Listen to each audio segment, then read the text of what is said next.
కొమరంభీం ఆసిఫాబాద్ జిల్లా కాగజ్నగర్ పట్టణంలోని ఎమ్మెల్యే ఇంట్లో బీజేపీ కౌన్సిలర్ అభ్యర్థులతో సన్నాహక సమావేశం నిర్వహించారు. ఈ మీటింగ్కు ముఖ్య అతిథిగా పార్లమెంటు సభ్యులు శ్రీ గోడం నగేష్ పాల్గొన్నారు. మున్సిపల్ ఎన్నికల్లో బీజేపీ గెలుస్తుందని ఆయన ధీమా వ్యక్తం చేశారు. కేంద్ర ప్రభుత్వ నిధులతోనే తెలంగాణ రాష్ట్రంలో స్థానిక సంస్థలు నడుస్తున్నాయని తెలిపారు. కాగజ్నగర్ పట్టణానికి నూతన శాఖ గ్రంథాలయ భవనానికి ఎంపీ ల్యాండ్ నిధుల నుండి 50 లక్షల అంచనాతో మంజూరు చేస్తున్నానని ప్రకటించారు.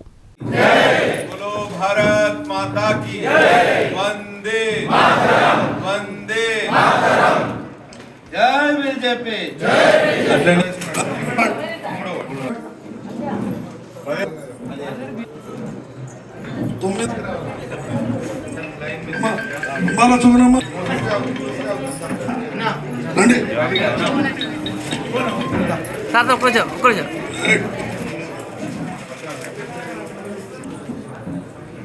వార్డ్ లోకేష్, 19 వార్డ్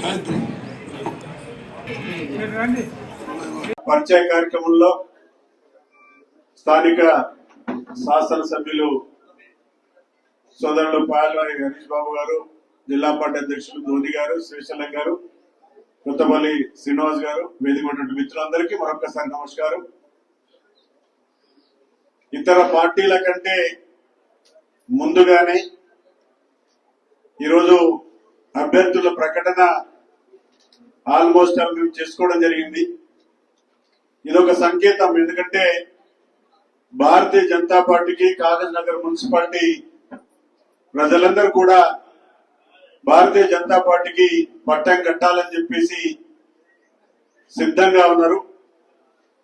ఒక పక్క బీఆర్ఎస్ పార్టీ ఈరోజు కేంద్రంలో కావచ్చు, లేకపోతే రాష్ట్రంలో కూడా లేనట్టి పరిస్థితులు ఉన్నాయి.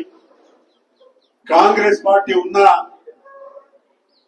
వాళ్ళ ఎప్పుడైతే అసెంబ్లీ ఎన్నికల్లో అనేకమైనటువంటి హామీలు ఇచ్చి 6 గ్యారంటీల పేరు మీద 420 హామీలు ఇచ్చి ఒక్కడికి ఒక్క హామీ కూడా నెరవేర్చక ఉన్నటువంటి కాంగ్రెస్ ప్రభుత్వం పార్టీ ఏ విధంగా ఇక్కడ ఉందో మనందరికీ కూడా తెలుసు. మున్సిపాలిటీల యొక్క అభివృద్ధి విషయంలో కేంద్రం యొక్క సహకారం పూర్తిగా అవసరం వస్తుంది.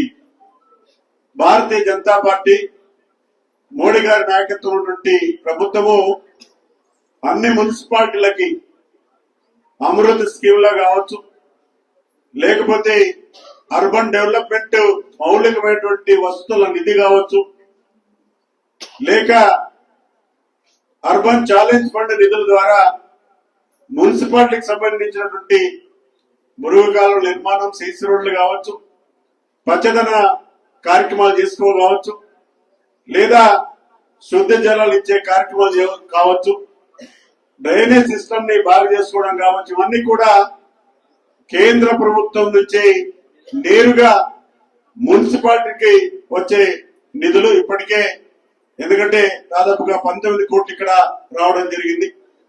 మరో 50 కోట్లు కూడా, 35 కోట్లు కూడా రావడం జరిగింది. మళ్ళీ ఇంకా అండర్ డ్రైనేజ్ సిస్టమ్ కోసం కూడా మేమిద్దరం కూడా, నేను గౌరవ శాసనసభ్యులిద్దరం కలిసి దాన్ని ఇక్కడ సాధిస్తామని చెప్పేసి సందర్భంగా నేను గుర్తు చేస్తూ, కాగజ్నగర్ పట్టణ ప్రజానికానికి, ఎందుకంటే ఎప్పుడైతే వందే భారత్ సభ చాలా డిమాండ్ ఉండింది, మాకు స్టాప్ కావాలని చెప్పేసి దాన్ని కూడా పూర్తి చేసుకోవడం జరిగింది. పదుల సంఖ్యలో మన ట్రైన్స్ యొక్క స్టాపేజెస్ ఇవ్వడం జరిగింది.